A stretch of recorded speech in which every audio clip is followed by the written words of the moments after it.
I just wanted to make a video because I was thinking about a lot of things today. I was thinking about where I'm at now in life and where I've been in the past.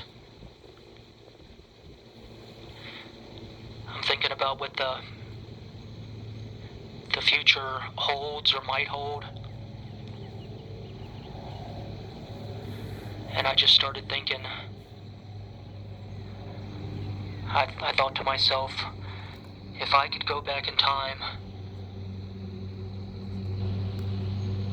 25 years, if I could go back in the past somehow, some way, just snap my fingers and go back in time 25 years and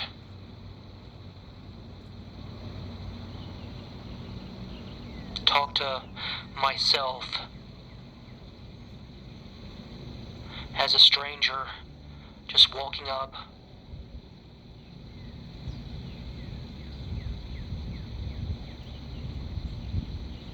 I've thought about how I would do it, what I would say. I guess the first thing I would do is, if I could go back in time and talk to myself, I would have to say that you don't know who I am, but I know who you are. I know everything about you. I know who you are now. I know who you were in the past. And I know what the future holds for you if you don't make different choices. If you stay on the path, the same path, and make the same exact choices that the person you are 25 years from now, that person has, those choices that person has made, I would just tell myself how I feel and look.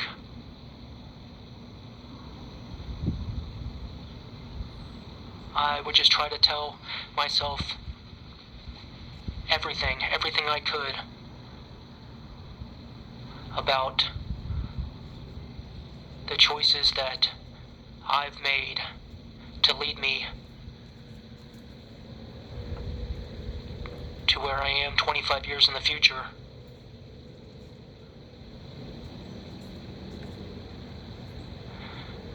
Yeah, I'm thinking to myself, I wouldn't, what do you say to yourself? If you could go back in the past 25 years, if someone was to walk up to me, a person that I've never met before, when I was in the early 1990s, 25 years ago, I was thinking I might have been in 9th grade.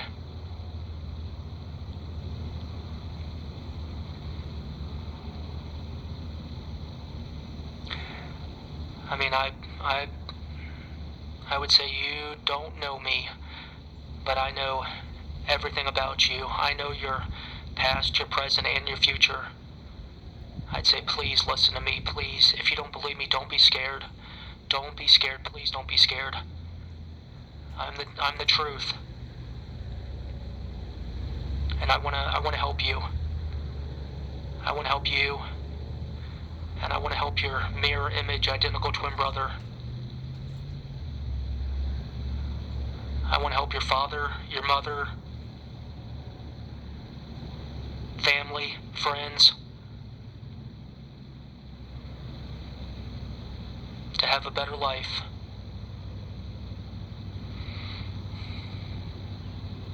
And I'm not talking about, I'm just saying this right now, I'm not talking about giving myself financial advice so I could be the richest person that ever lived.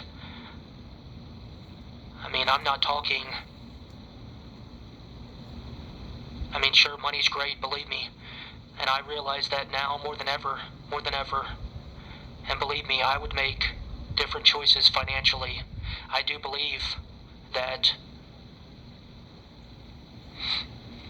the reality of the life that we live in is that money, the amount of money you do have, wealth, assets, positive assets, financially, that does play a major role. People can say whatever they want. I mean, I understand both sides of the argument. I believe that I believe that, poor people, desolate people, living on the streets, homeless and eating out of garbage cans, yes, they could have what they think is a great life also. I mean, believe me, I've many times I've thought about why there are people that are multi-billionaires. I mean, living in mansions and that have yachts and have many exotic cars and many fine Swiss timepieces and like Patek's and Vacherons, and people that don't have to worry about how to pay the rent or electric bill or the car payment or car insurance or put gas in the car or food to eat. I mean, the basic necessities, I mean, I understand that's being financially secure, but I mean, I'm also talking about people with extraordinary wealth too, like Warren Buffett and, Bill Gates and the Rothschilds, if you will. But I mean, I just wanted to clarify that I wouldn't go back in time specifically to tell myself financial, pieces of advice that would just strictly benefit me financially. No, I would go back in time and just, I see myself now as I'm making this recording. I see myself, I look in the mirror, I see the lines in my forehead, I see the gray in my hair,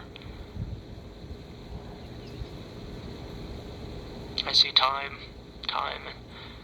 That's one thing, no one can hold back the hands of time.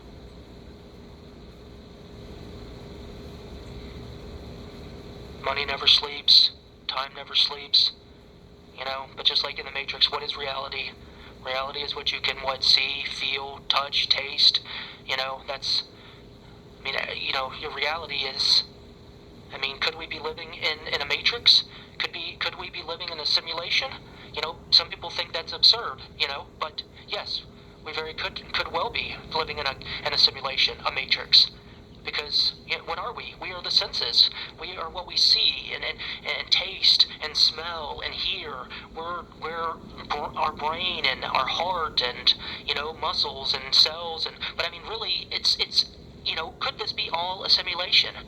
Absolutely, just like Elon Musk, the probability of a simulation. If you look at how society has advanced just within the last 50 years, I mean, if you look at how society has advanced just within the last 20 years, I mean, you think about it, back in the 80s, you had Back to the Future with flying cars and time travel and everything, but now, back in the 80s, there was no such thing to the mass society as the internet.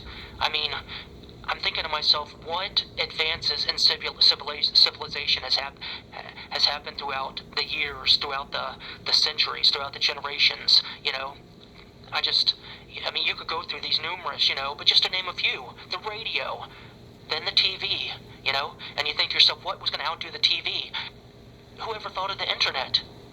Whoever thought about when we had cell phones, I remember talking on phones, that have a cord, that only had a cord. There was no such thing as even a portable. There was a phone, where the rotary dial phone, where you turn the little thing and it click, and then you do it again and you do it again, the rotary. I remember using that.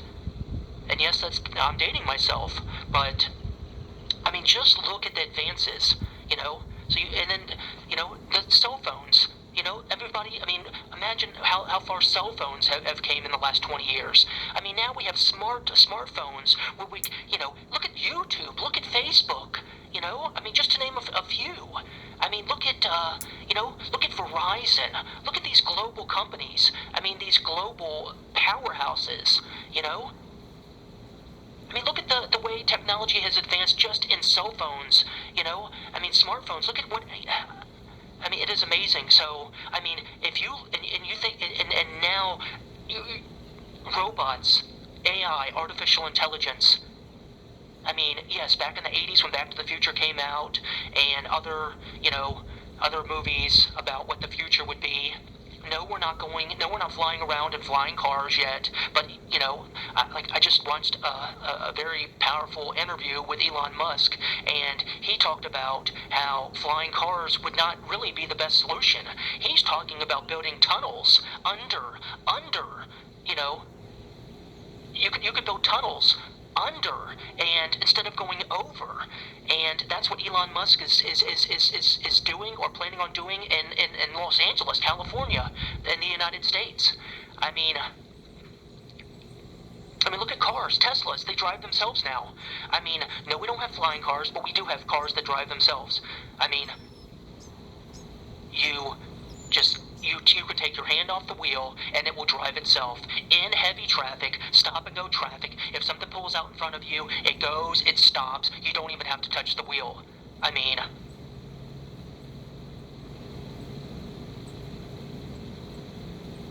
I'm just saying, look at how far technology has advanced within the last 20 or even 10 years. So imagine how it's going to grow exponentially now. Now there's computers and robots that learn. They learn. They just, I mean, you're talking about in the future.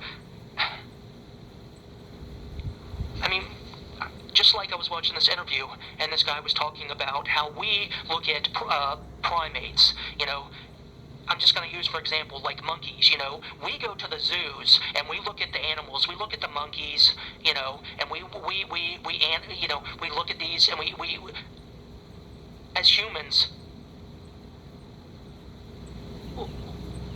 we what I'm trying to say is AI, artificial intelligence. I mean, if you think about it, it is. I mean, yes, nuclear war, the nuclear threat is a huge global concern. Global warming is a huge global concern. There's a lot of things that are global that are of a very high precedence and concern. But for the future of mankind, the human being as we know it, AI, artificial intelligence, is, I believe, in my opinion, one of, if not the biggest threat to human societies.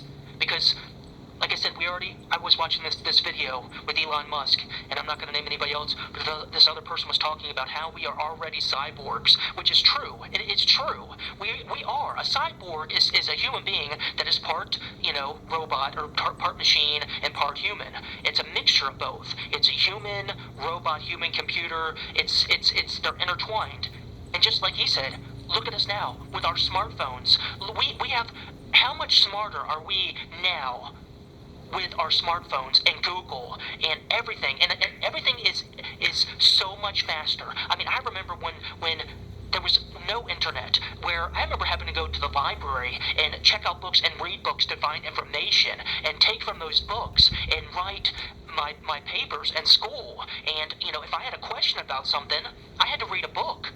I had to read a book, or you had to rent a movie, or you had to ask people. I mean, there was many avenues, but it was a lot slower process. Now, technology is instantaneous. It's like instantaneous, I mean, I think about it with the internet. You remember how, I remember very, very plainly how the dial-up internet, you'd hear that sound, and it's like going through space, that sound, and with it connecting to the computer or whatever, and how, it took, sometimes it took 30 seconds, a minute, or longer, and then sometimes you had to keep on trying and keep on trying. You had to unplug it, you had to restart it, you had to do all these things. I mean, now, I'm just saying, look at how, now we are like instantaneously connected to Google, with 4G, and now they're thinking about 5G, and who knows what else is next. Who knows what the risk is to human society and health concerns when it comes to like 5G and other cell phone towers, all around.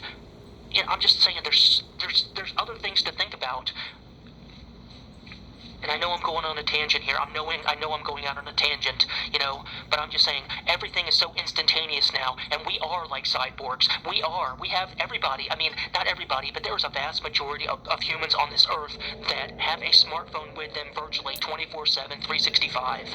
And we are so, imagine how much smarter you are, now that you have a cell phone that you can just Google a question and find the answer instead of having to ask somebody or go to the library and check out a book and read. And, we are. Human beings have become cyborgs. We have. Look at the Tesla cars that drive themselves. We're in a Tesla car that drives itself. We're on a smartphone, where we can access Google and get instant information, instant answers. And, I mean, what I was saying before when it came to like primates, how we as humans go to the zoo to observe monkeys and other animals, And I'm thinking to myself, just like this gentleman was talking about with Elon Musk, he said, look at what AI, look at what AI is now, and think about what AI will be in the future. Artificial intelligence, a robot. Imagine how much stronger and smarter and faster they are. I'm just saying, they don't have to worry about cancer. They don't have to worry about mental illness. They don't have to worry about paying bills. They don't have to worry about having children. They don't have to worry. I mean, they're going to be exponentially, more powerful than us human beings in so many different facets. And like he was saying, do you think those robots, those AIs that are gonna, are gonna be, are they going to treat us like monkeys? Are they gonna observe us, or are they gonna look at us and say they bleed, they defecate, they urinate, they kill each other, they pollute the earth? They wanna kill each other. They would nuclear war. They're polluting the atmosphere. They're polluting the ocean. They're polluting their own land. I'm just saying. Do you think they're gonna observe us like we observe an ant colony, or like we observe monkeys, primates, gorillas? I'm just saying. Or do you think they're just going to? Once robots can make robots, and I'm just saying, once it gets to that point where AI can teach itself, reproduce itself. I'm just saying, I could keep on, but I'm not. I wanted to give you that to think about. But like I said, if I could go back in time and talk to myself, I wrote a poem when I was about 14 years old, and if I was to go back in time 25 years and talk to myself, this is a poem that I wrote when I was 14 years old, and it's like I was predicting my own future. A 14-year-old kid, at 14 years old, I didn't have to, just thinking about it. Think about a 14-year-old kid back in the 1990s, early 1990s, okay? But this is the poem that I wrote. I called it The Dusty Road. The Dusty Road. I wrote this poem. It's an original poem. It goes, I travel along the dusty road. Big oak trees surround it. Compared to them, I seem so frail. Further and further I go. And walking slowly towards the end, I stumble upon a river, twisting and turning around a bend, like soft silk it flows. Then glancing over to my right, I see a wide open field. Such a beautiful and peaceful sight, acres and acres of land. Then turning around as which to leave, I see a man passing by. Watching him walk the dusty road, I see him start to cry. I've traveled along the dusty road. Sadness and sorrow surrounds it. Dwelling on things that could have been. Further and further I go.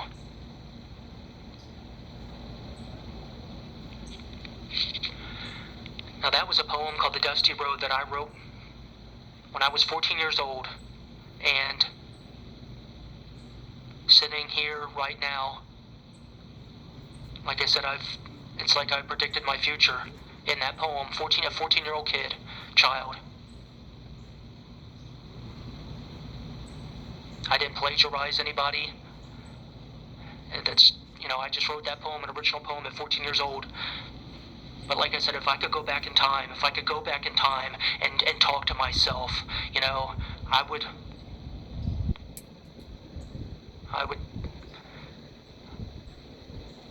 would try to talk to myself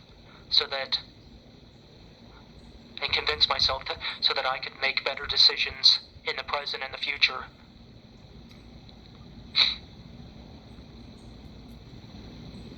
I talked to him about himself, about his father, about his father, grandmother, grandparents, mother, father, mirror image, identical twin brother, his family and his friends, about politics, about religion, about technology, about finances.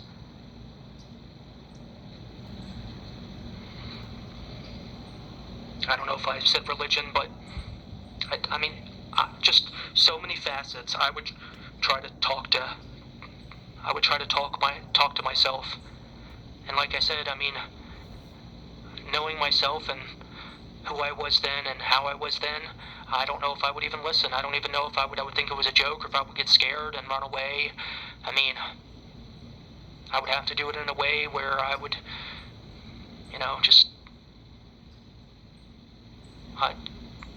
you don't know who I am, but I know who you are. I know everything about you. I know who you are now. I know who you were in the past, and I know who you are in the future. I would try to make, believe me, my life and everybody else's life better and happier. And try to limit the mistakes that I've made that have led me to where I am sitting here today, making this recording. I would definitely tell myself, don't do that. Don't do that. I would tell myself to do more of this, but stay away from that.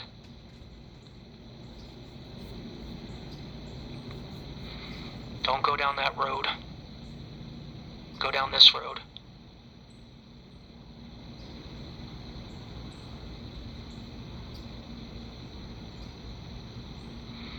I would do so many things different, but then I think about if I was to make different choices, then that would lead me into another path, and who knows what would be in that path. Who knows what would happen down that road, Instead of making a left, if I made a right, what would happen then? And then I would have to deal with those choices, but I couldn't help but think today, if I could go back in time 25 years and talk to myself, what would I say? What would I say to do things different? To change to where I wouldn't be where I am right now today, making this video.